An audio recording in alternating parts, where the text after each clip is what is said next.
Vamos falar sobre dinheiro? Está no ar o seu programa sobre investimentos e educação financeira.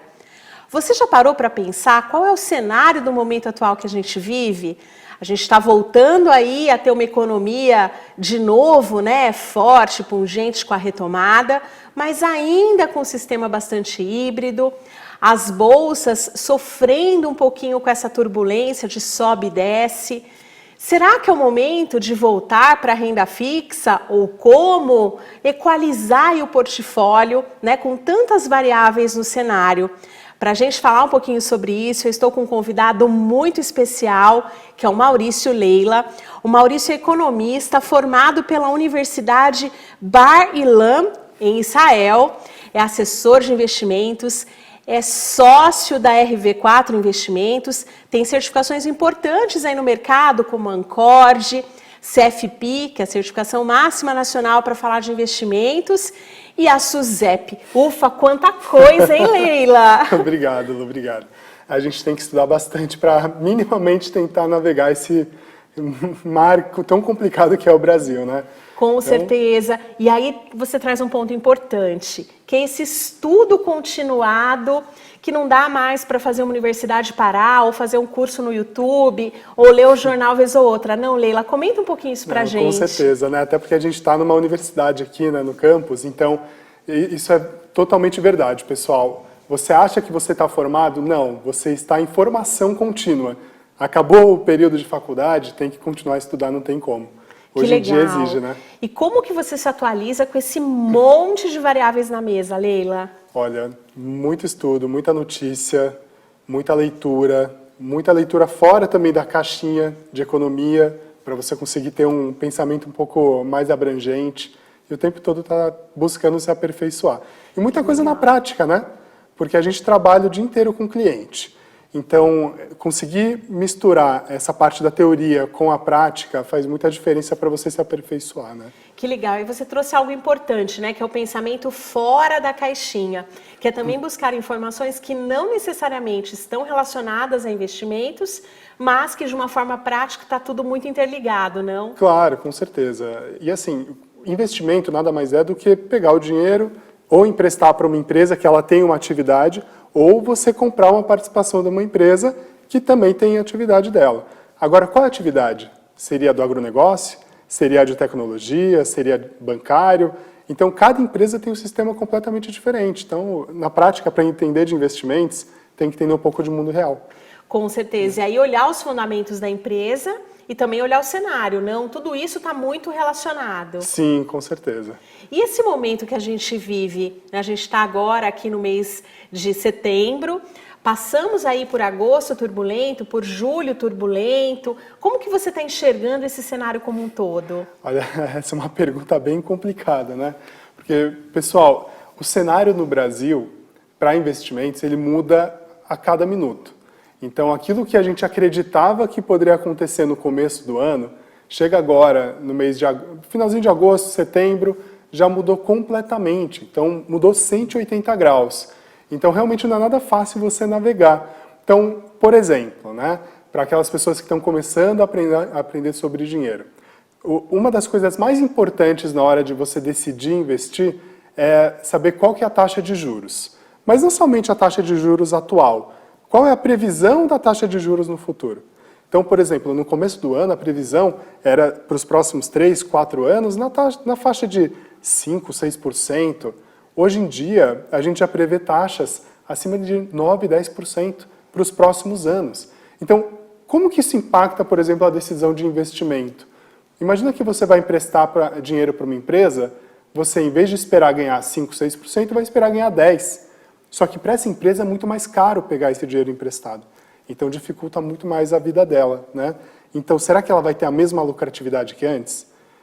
É complicado, né? Essa equação, né? O custo do serviço financeiro para essa empresa vai ficar maior. Fica maior, E aí, né, Leila, quando a gente vê essa projeção aumentada, é super importante a gente pensar nas boas referências, né? Comenta um pouquinho onde a gente olha quais as projeções, né? Porque a gente tem a fonte oficial e tem a fonte que é o mercado. Comenta um pouquinho como você olha essa questão de curva de juros. Então, a curva de juros, que é justamente essa previsão de juros futuros que a gente tem no nosso país, você consegue acompanhar ela ou pela Bolsa de Valores.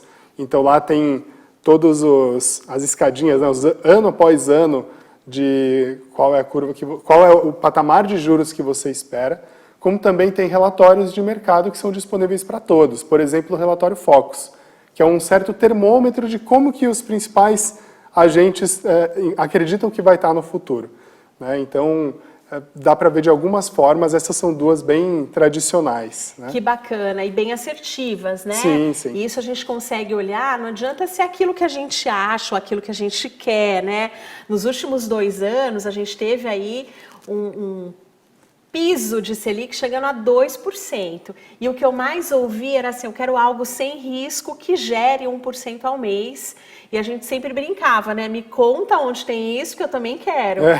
E agora a gente volta para um momento de taxa de juros elevada, projeção elevada, e voltou a ser possível esse olhar de ter algo que renda ali, aquele 1% de forma conservadora? Pois é, voltou.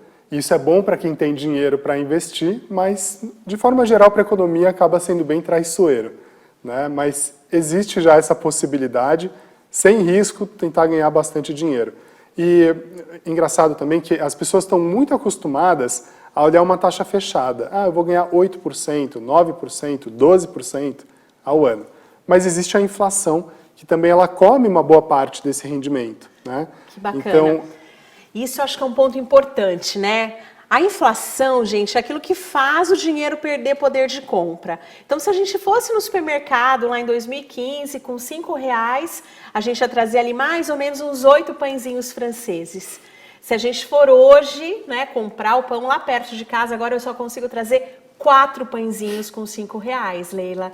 Então, também a gente ter esse olhar, né, de juros real é super importante. Fala um pouquinho sobre isso, sobre a diferença, né?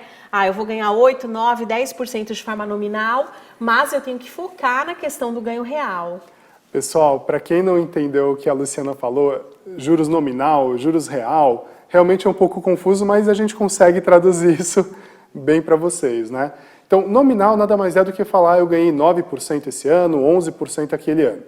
O real significa, existe a inflação, que é o aumento dos custos de vida, aumento do preço contínuo, né? E o quanto que você ganhou acima da inflação. Então, por exemplo, você tem aplicações hoje conservadoras que elas pagam 11, 12% ao ano. Ao mesmo tempo, você tem outros tipos de aplicação que rendem para você inflação mais 5, mais 6% ao ano.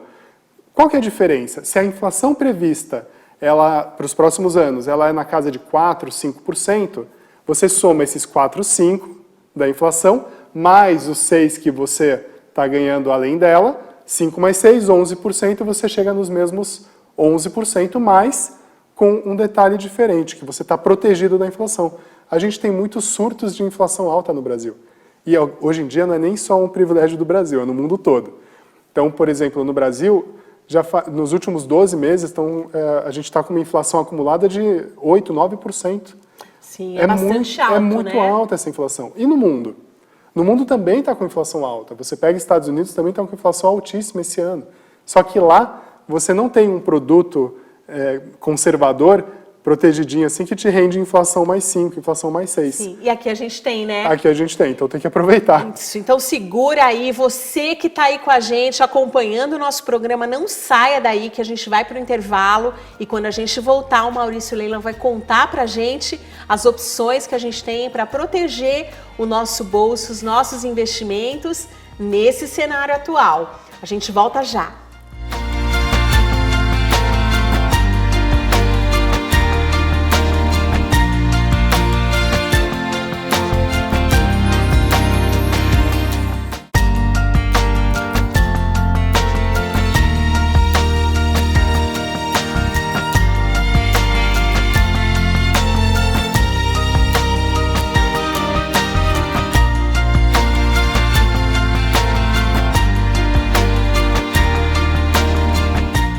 Estamos de volta com o seu programa, vamos falar sobre dinheiro.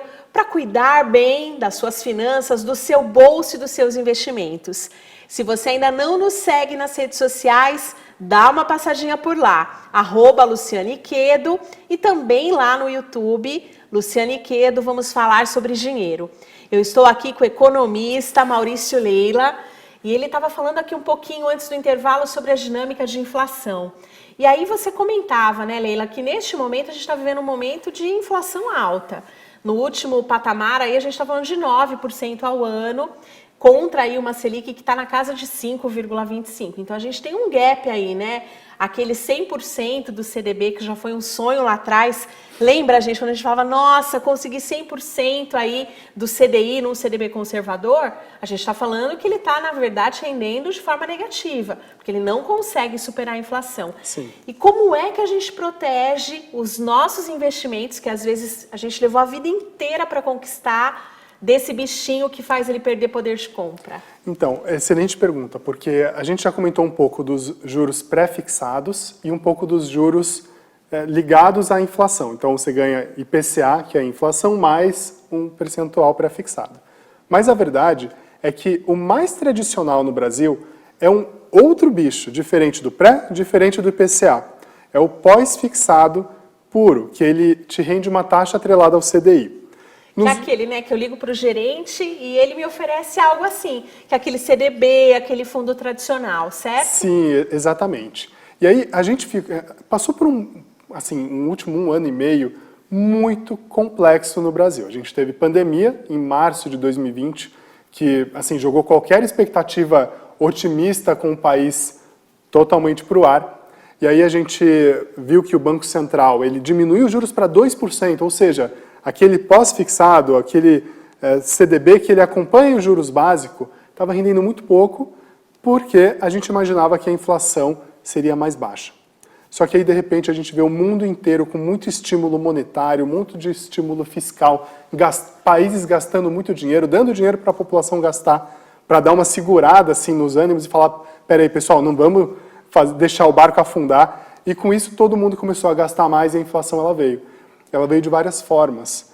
No Brasil, veio através do custo de energia, como, por exemplo, a gente sabe que hoje em dia está muito mais caro para abastecer o carro, veio a partir do custo de commodities agrícolas. Então, a China consumindo muito, comprando muito milho, muito arroz, muita soja, isso fez com que os preços disparassem e a cesta básica do brasileiro sofreu. Então, o nosso custo de vida aumentou. Então, a verdade é que a gente estava com muito estímulo, e a inflação ela subiu muito forte, e com isso a gente precisa dar uma segurada na inflação, e o Banco Central está aumentando os juros para controlar a inflação. Por que eu estou falando isso? Porque apesar de a gente acreditar que hoje em dia, para te proteger da inflação, você tem que ter um produto que ele é de IPCA mais 5, IPCA mais 6, na verdade, com os juros subindo, a inflação vai dar uma normalizada, os juros já estão voltando para patamares elevados, então daqui a pouco está em 6, 7, 8%, quem sabe 9%, é possível que chegue lá ou até mais. E com isso a inflação dá uma segurada e você consegue, com um produto conservador e até mesmo líquido, que você consegue mexer nele com rapidez, já ganhar acima da inflação. Talvez não hoje, não no D0, nesse segundo, mas daqui 1, 2, 3 meses já. Então já vale a pena se preparar também, ter alguma componente em CDI também na carteira, que ele vai acabar te protegendo por tabela. Seria diversificação, não? Colocar os ovos em cestinhas diferentes para que a gente consiga maximizar o retorno com o menor risco possível. Exato, exato. E aqui a gente só falou até agora de produtos conservadores, né? De renda fixa. Então, você que vai começar a investir agora, com certeza tem que passar por esse caminho. Em vez de começar indo com tudo para Bitcoin, pessoal, depois a gente pode falar sobre isso, ou com bolsa de valores, chegar com tudo. Agressividade, super agressivo. Vale a pena dar um primeiro passo através da renda fixa. E você tem essas 3 opções. Você tem o pós-fixado, pré e o IPCA. E dentro de cada uma dessas classes, você tem diversos veículos para aproveitar. Então, desde o investidor mais conservador, que está começando nesse caminho, que ainda não sabe muito bem, né, Leila, como o coração e o estômago reagem. Sim. A gente usa um nome bonito, gente, Switchability, perfil do investidor. Mas no fundo, são aquelas borboletas que vêm no estômago o dia que a bolsa cai, né? Ou o coração acelerado, o dia que as coisas não estão bem para conseguir navegar nesse oceano. Com certeza. Então, assim, mesmo um cliente que ele tem um perfil um pouco mais agressivo, vale a pena ter alguma coisinha também em algo mais conservador, nem que seja para poder aproveitar uma outra oportunidade. O mercado agressivo, o mercado de ações, sempre sobe e desce. Ele vive de euforia e de um desânimo generalizado. Então você tem que ter algum caixa para aproveitar. Então todo mundo tem que ter alguma coisa em renda fixa. Que bacana. E a gente sempre fala da reserva de emergência, mas a reserva de oportunidade também é importante nesse cenário turbulento. Bem lembrado. Então a reserva de emergência nada mais é do que um dinheiro que você não vai encostar. Ele está lá separado, acontece alguma coisa urgente na sua família, com você, você tem que ter da onde tirar para não passar mais sufoco e usar o cheque especial do banco, por exemplo, né? Mas também tem o dinheiro de oportunidade. Deixa um dinheirinho lá guardado, rendendo pouco, mas a hora que realmente puder aproveitar, vai lá e aproveita, porque nessa hora só quem tem dinheiro que consegue, né? Com certeza. E a paciência, né, a serenidade, a estratégia fazem diferença nesses momentos de alta volatilidade no mercado. Que a gente tem o ano que vem, um ano eleitoral. Normalmente, nos anos eleitorais, a gente começa a ver o mercado mais nervoso, mas a gente está vivendo agora uma antecipação desse momento, não? Então a turbulência já chegou também por conta disso. Dá para se dizer que sim. Então, o pessoal que está começando a acompanhar a Bolsa agora, esse ano de 2021 está sendo um ano muito complexo para investimentos de risco. A gente começou o ano com juros em 2% e, principalmente, todo mundo acreditava, até mesmo o Banco Central, ele guiava os agentes de mercado falando assim, pessoal, a gente vai subir os juros, mas bem pouquinho, abaixo do neutro, devagar, não vamos dar susto em vocês. Só que aí a inflação veio muito forte e ele está tendo que subir os juros muito rápido. Isso mudou as expectativas em 180 graus. Então, quem tinha algo mais arriscado começa a ver que, opa, peraí, não está rendendo. A Bolsa Brasileira, até este presente momento, não subiu neste ano.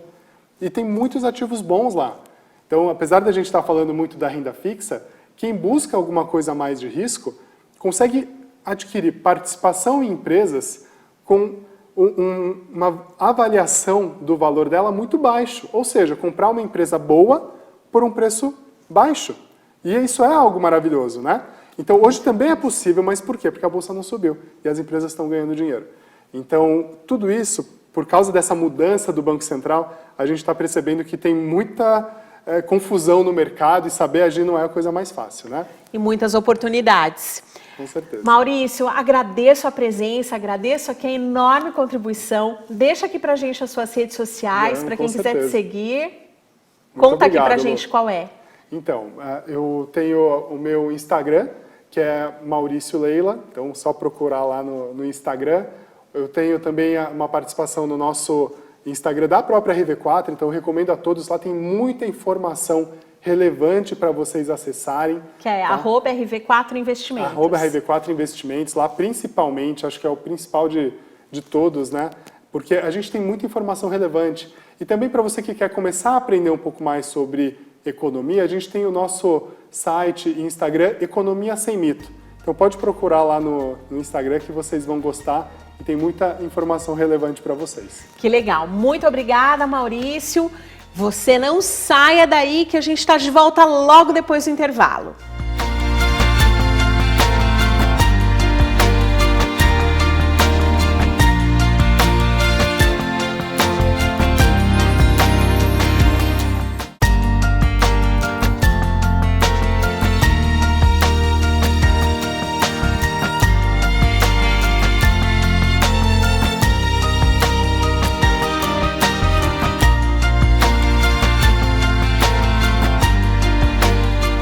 Estamos de volta para continuar falando sobre dinheiro e hoje é o dia dos economistas aqui no programa. E nesse bloco a gente continua com o Emerson, também aí formado em Ciências Econômicas, com uma forte experiência no mercado financeiro, inclusive, mas que está trabalhando, atuando com economia criativa, né, Emerson? Exato. Seja muito bem-vindo. Obrigado, Luciana. Muito bom estar aqui.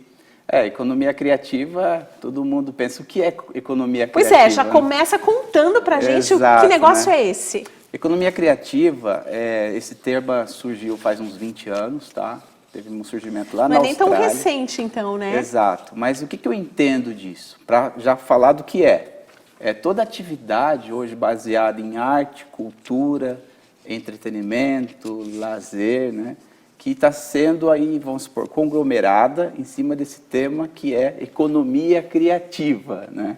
Então, vai se formando um conceito em termos de que esse pessoal que trabalha ligado à arte, seja qual for, né? A arte, a gente tem 11 tipos ou mais de arte, são economia criativa, com uma nova forma e uma nova tecnologia, né, de trabalhar. Que bacana. E por que é importante, Emerson, a gente colocar a economia criativa para crianças, para jovens, aí nesse momento de formação, né, que é tão decisivo para o futuro, para a vida desses jovens e crianças? Perfeito. É importante porque hoje a economia criativa ganhou força com a tecnologia, né?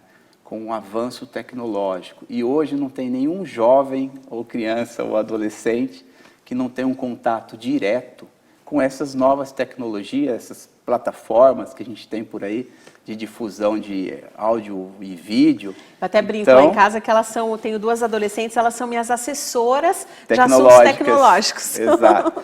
Então a criança, ela pode, e o adolescente, explorar esse interesse, né, com aquilo que chama muita atenção, que é produzir um vídeo, cantar uma música, produzir um clipe, e aquilo se tornar algo que, para além de prazeroso, torne uma fonte de renda. Né? Que bacana, monetizar tudo isso, né? Não gerar conteúdo por gerar. Exato. E talvez aproveitar aquele momento de distração para também contribuir para a renda familiar. Perfeito. E você é voluntário lá numa organização chamada Celebreiros. O que é essa organização? Então, rapidamente, a Celebreiros, né, é uma organização da sociedade civil, tem seu estatuto, seus presidentes, conselheiros, e eu fui convidado, então, no final de 2019, para conhecer os Celebreiros.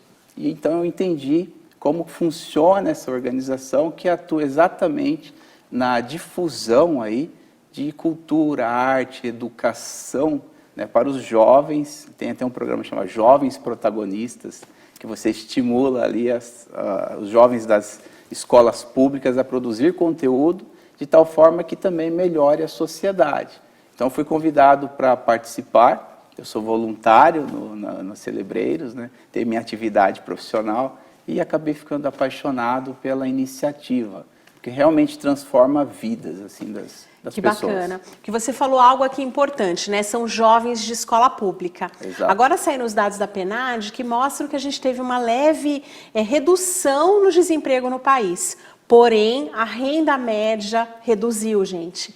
Então, é preciso, às vezes, fazer mais com aquele dinheiro que é menor, né? E aí Exato. A gente está falando de uma população que muitas vezes não tem aquele acesso a recursos de alta tecnologia. Sim. E como que vocês inserem, por exemplo, essa criança que ainda tem dificuldade ali para alimentação básica, que vem Exatamente. De uma classe baixa da sociedade, que não pode comprar lá o iPhone, última geração, o notebook, né, mais moderno. Como é que você vê isso e como vocês atuam nisso? Muito bom. Acho assim, não só dar o contato para esses jovens, né, com esse tipo de tecnologia de ponta, também é passar todo como é o processo de criação de algum conteúdo que pode ser depois vendável.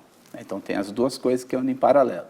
E a Celebreiros, ela busca então participar de editais, de fazer produções e monetizar essas produções para adquirir então câmeras de última geração, televisores, né, computadores, e isso depois é usado nas aulas que são ministradas, né, para esses jovens, ensinando passo a passo como que é a produção artística, né, em termos de, olha, tem que pensar no roteiro, tem que produzir, tem que editar, e assim o jovem vai tendo contato com equipamento que a gente sabe que é caro, né? Exatamente. Isso até ajuda a diminuir o abismo, não, Emerson? Exato. Porque a gente fala, às vezes, que é gerado ali um abismo social. Total. Entre aqueles que têm acesso e aos que não têm. E como que o audiovisual contribui aí também na formação dessas crianças? Porque hoje a gente vê os negócios, especialmente, né, gente, depois aí do início da pandemia, negócios que eram 100% offline, que hoje ou estão totalmente online ou estão ali no sistema híbrido. Perfeito. Hoje, ainda bem que com o avanço tecnológico, uma pessoa mesmo que de baixa renda, se ela tem um telefone e a internet? E a internet, ela consegue fazer uma live. Então, qual que é o grande diferencial? É ensinar a esses jovens a produzir as suas lives com conteúdo, né? Com programação, com uma linguagem adequada. Começo, meio e fim, Começo, não? meio e fim, com um roteiro bem programado, com a linguagem adequada, né? E eliminando, por exemplo, muitos tiques.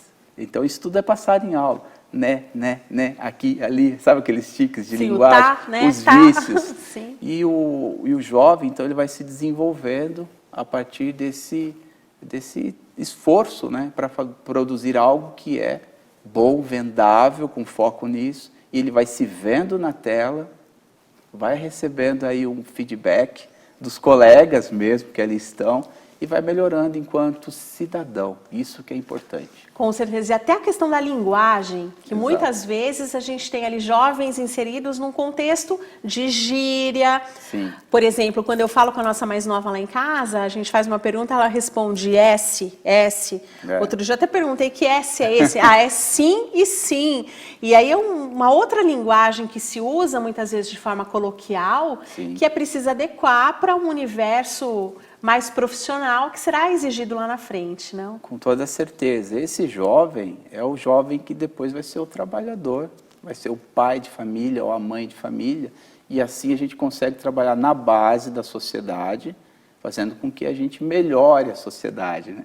E a gente sabe que a sociedade está bastante carente aí no aspecto de educação, ensino, né? É isso aí, melhorar sempre a sociedade, o entorno, o local no qual estamos inseridos. Emerson, parabéns pelo trabalho, gratidão por estar aqui com a gente hoje. Deixa aqui pra gente suas redes sociais, por favor. Tá bom, vou passar a rede social da Celebreiros, Excelente. Né? Que é celebreiros.org.br, e tem também o canal Plural, né? Que é canalplural.tv, que é fomentado e movido por voluntários e esses jovens que produzem conteúdo e depois vão lá ser exibidos no ar.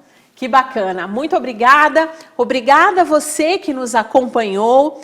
Toda segunda, logo depois do jornal, às 8h30 da noite, a gente tem conteúdo inédito. Se você perdeu algum programa, estão todos lá na nossa rede social, Luciane Quedo, lá no YouTube. E mande pra gente as suas dúvidas, as suas sugestões de tema. E a gente se encontra com um novo programa na semana que vem. Até breve!